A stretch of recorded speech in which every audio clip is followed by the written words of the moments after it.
Baik, pada kesempatan kali ini saya akan menjelaskan latar belakang terjadinya pembunuhan pada bocah berusia 6 tahun yang terjadi di Pontianak. Pembunuhan ialah salah satu tindak pidana paling serius yang diatur di dalam hukum. Nah, secara umum, pembunuhan itu merujuk pada perbuatan sengaja yang menyebabkan kematian orang lain. Nah, kasus pembunuhan seringkali menarik perhatian publik karena melibatkan hilangnya nyawa manusia, memicu kemarahan, dan memunculkan pertanyaan tentang motif, keadilan, dan motif pribadi. Nah, setiap kasus pembunuhan itu memiliki latar belakang yang unik, mulai dari motif pribadi seperti dendam atau kecemburuan, hingga motif yang lebih kompleks seperti masalah finansial, perebutan kekuasaan, atau bahkan kondisi psikologis dari si pelaku.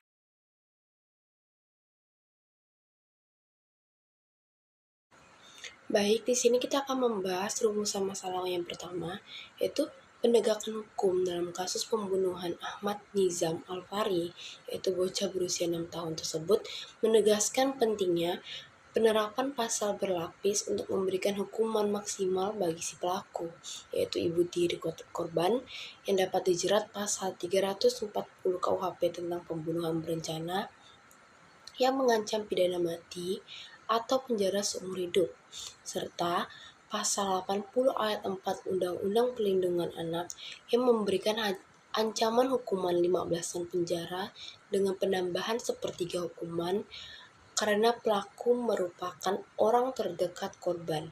Nah, strategi hukum berlapis ini memastikan bahwa untuk pelaku tetap dapat hukuman setimpal dan memberikan efek jera bagi masyarakat.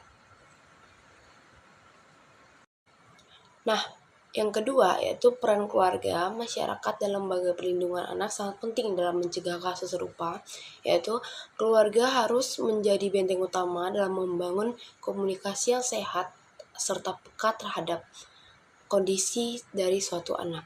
Nah, masyarakat terutama tetangga dan guru itu berperan sebagai mata dan telinga dalam mendeteksi tanda kekerasan dan wajib melaporkan. Nah, sementara itu, lembaga perlindungan anak seperti KPAI itu memiliki tanggung jawab menyediakan layanan pengaduan yang mudah diakses, responsif, serta melakukan sosialisasi pada pola asuh positif secara berkelanjutan. Nah, rumusan masalah yang ketiga yaitu upaya penanggulangan di masa depan perlu dilakukan secara menyeluruh, yaitu sebagai edukasi dan sosialisasi mengenai pola asuh positif, manajemen emosi, serta resolusi konflik. Harus terus digencarkan melalui seminar, kampanye, maupun kurikulum sekolah. Nah, selain itu, penguatan sistem pelaporan yang mudah, rahasia, dan cepat direspon menjadi hal yang krusial agar masyarakat tidak ragu untuk melapor. Nah, dukungan psikologis dan layanan konseling juga penting diberikan baik kepada korban maupun pihak-pihak yang berpotensi menjadi pelaku kekerasan agar risiko kejahatan dapat diminimalisir. Baik, selanjutnya kita akan membahas deskripsi kasus atau kronologi kasus. Pada tanggal 22 Agustus 2024, Pontianak diguncangkan oleh kasus pembunuhan tragis terhadap seorang anak berusia 6 tahun bernama Ahmad Nizam Alfari. Yang lebih mengejutkan lagi yaitu pelaku kejahatan keji ini ialah dilakukan oleh ibu tirinya sendiri yang berinisial IF. Nah, kasus ini terbongkar secara tak terduga oleh ayah kandung korban, yaitu Ichan, yang merasa curiga ketika pulang dari bekerja dan tidak menemukan putranya di rumah. Ketika ditanya, IF berupaya menutupi kejahatannya dengan berbohong bahwa Izam telah dijemput oleh suruhan ibu kandungnya yang tinggal di Jakarta. Nah, namun kebohongan ini tidak bertahan lama. Kecurigaan Ichan memuncak ketika ia mencium bau busuk yang sangat kuat dari belakang rumah. Setelah diperiksa, ia menemukan jasad putranya yang terbungkus di dalam sebuah karung dan disembunyikan di celah dinding samping rumah.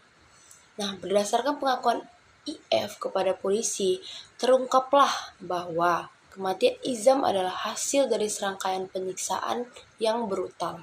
Nah, sebelum meninggal, korban sempat dikurung di luar rumah selama 24 jam dalam kondisi hujan tanpa diberi makanan. Nah, selanjutnya penyiksaan ini Nizam menjadi lemas dan berjalan sempoyongan, yang kemudian dimanfaatkan oleh IF untuk mendorongnya hingga terjatuh di kamar mandi. Nah, meskipun IF sempat mencoba memberikan pertolongan, Nizam sudah tidak tertolong dan menghembuskan napas terakhirnya. Bukan yang mencari bantuan medis, si ibu tiri ini, IF justru berupaya menghilangkan jejak, yaitu dengan menyeret jasad korban, memasukkannya ke dalam karung, dan menyembunyikannya. Nah, berdasarkan pengakuan IF ini, ia telah melakukan serangkaian penyiksaan keji. Korban sempat dikurung di luar rumah selama 24 jam. Nah, saat ini kasusnya ini berada di ranah pengadilan. Nah, berdasarkan tingkat kejahatan yang dilakukan si IF, dapat dijerat dengan beberapa pasal berlapis. Yang pertama itu pada pasal 340 KUHP, itu tentang pembunuhan berencana. Jaksa bisa mendakwa pelaku dengan pasal ini jika terbukti adanya niat dan perencanaan seperti tindakan IF yang mengurung korban selama 24 jam sebelum membunuhnya, yaitu ancaman hukumannya adalah pidana mati atau penjara seumur hidup. Yang kedua itu pasal 80 ayat 4 Undang-Undang Perlindungan Anak. Nah, pasal ini khususnya menangani kekerasan terhadap anak yang mengakibatkan kematian, yaitu hukumannya dijatuhkan dapat mencapai 15 tahun penjara dan dapat ditambah sepertiga jika pelaku adalah orang terdekat dari si korban. Baik, selanjutnya kita akan membahas analisis teori kriminologi terhadap kasus pembunuhan tersebut. Nah, yang pertama yaitu ada teori Strain, Robert Camerton, yaitu menjelaskan bahwa kejahatan dari si pelaku ini merupakan respon terhadap tekanan hidup dan konflik emosional yang tidak terselesaikan. Tekanan ini membuat si pelaku mencari jalan pintas dengan cara yang menyimpang. Dan teori ini juga menjelaskan bahwa tindakan IF ini bisa menjadi respon menyimpang terhadap suatu ketegangan yang ia rasakan. Nah, ketegangan ini mungkin muncul dari ketidaksesuaian antara keinginan untuk memiliki kehidupan yang ideal dengan beban atau tantangan yang dihadirkan oleh si korban. Nah, tindakan kriminal dalam hal ini pembunuhan itu menjadi solusi yang salah dan menyimpang untuk menghilangkan sumber ketegangan tersebut. Yang kedua, yaitu ada teori asosiasi diferensial, itu Edwin H. Sutherland, yaitu menunjukkan bahwa perilaku kekerasan tidak muncul begitu saja, melainkan dipelajari dari lingkungan sosial yang permisif terhadap suatu kekerasan. Nah, pelaku mungkin sudah terbiasa melihat cara penyelesaian masalah dengan suatu kekerasan. Dalam teori ini juga memberikan pemahaman bahwa pelaku bukanlah bawaan melainkan sesuatu yang dipelajari. Ia mungkin telah menginterilisasi pandangan sebagai cara yang dapat diterima untuk menyelesaikan suatu masalah. Ini menjelaskan bagaimana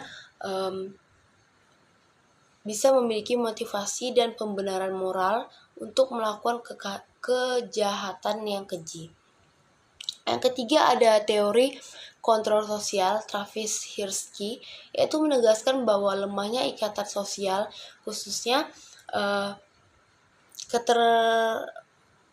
keterikatan emosional dari pelaku dengan korban, yaitu membuat pelaku tidak memiliki rem moral untuk mencegah tindak kriminal. Dan dalam teori ini juga melengkapi analisis dengan menyoroti lemahnya ikatan IF dengan masyarakat. Ia mungkin tidak memiliki keterikatan emosional yang kuat pada korban dan tidak merasa terikat pada norma-norma sosial yang menolak kekerasan itu sendiri. Nah, dengan tidak adanya rem moral dari ikatan sosial yang kuat, ini lebih mudah untuk melanggar suatu hukum. Baik, kita akan membahas keterkaitan teori dengan realitas sosial kasus. Keterkaitan teori-teori tersebut dengan realitas sosial kasus ini sangat erat. Yang pertama, pelaku IF mencerminkan perpaduan dari ketiga teori tersebut, yaitu pada teori Strain yang menjelaskan mengapa ia melakukan kejahatan, itu sebagai respon terhadap tekanan dari si pelaku. Nah, sementara pada teori asosiasi diferensial, yaitu menjelaskan bagaimana bagaimana ini yaitu bagaimana ia melakukan yaitu melalui proses pembelajaran sosial. Yang ketiga itu teori kontrol sosial, kemudian menjelaskan mengapa tidak ada ikatan sosial yang kuat yang mencegahnya bertindak.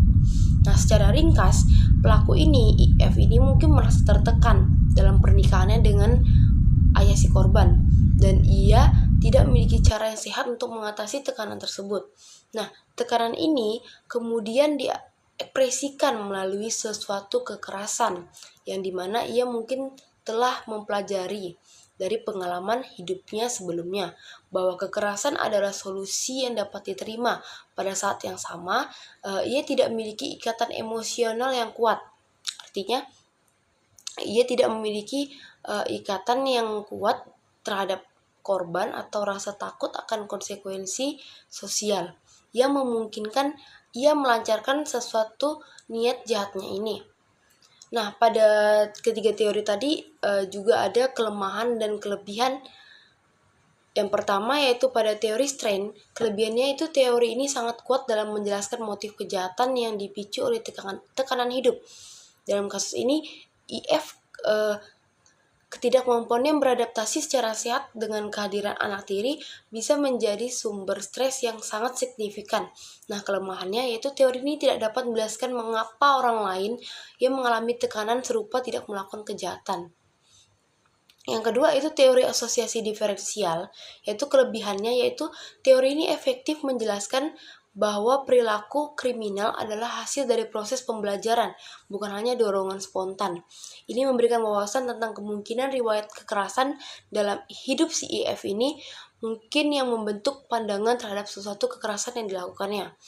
Itu kelemahannya, teori ini cenderung mengabaikan faktor-faktor individual seperti psikologi atau genetik. Yang ketiga yaitu teori kontrol sosial. Kelebihannya adalah teori ini memberikan penjelasan yang kuat tentang mengapa seseorang itu melanggar hukum karena lemahnya ikatan sosial. Nah, yang kelemahannya itu teori ini tidak dapat menjelaskan secara jelas mengapa ikatan sosial itu lemah di tempat pertama. Ia hanya mengidentifikasi kurangnya kontrol sosial sebagai penyebab tanpa menggali akar penyebab dari kelemahan ikatan tersebut. Baik, selanjutnya kita akan membahas upaya penanggulangan dari kasus tersebut. Nah, untuk mencegah terulangnya kasus tragis seperti pembunuhan Ahmad Nizam Al-Fahri ini, diperlukan upaya penanggulangan yang komprehensif, yaitu mencakup solusi hukum, kebijakan sosial, dan strategi pencegahan. Dari segi hukum, penegak hukum harus tegas menjerat pelaku dengan pasal berlapis, yaitu terutama pada pasal 340 KUHP tentang pembunuhan berencana dan pasal 80 ayat 4 Undang-Undang Perlindungan Anak. Hal ini untuk menjamin hukuman secara maksimal. Nah, proses peradilan juga harus dipercepat agar memberikan keadilan bagi korban dan efek jera bagi pelaku. Dari sisi kebijakan sosial, pemerintah harus gencar mengimplementasikan program edukasi, yaitu tentang pola asuh positif, manajemen emosi, dan resolusi konflik. Nah, hal ini dapat dilakukan melalui seminar, kampanye publik, maupun kurikulum lembaga pendidikan.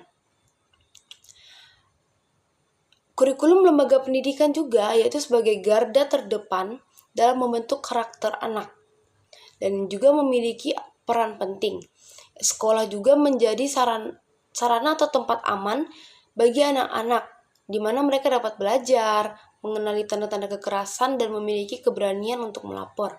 Nah, dengan demikian, perlindungan anak menjadi tanggung jawab kolektif yang melibatkan semua lapisan masyarakat, mulai dari keluarga, lingkungan, hingga institusi pendidikan.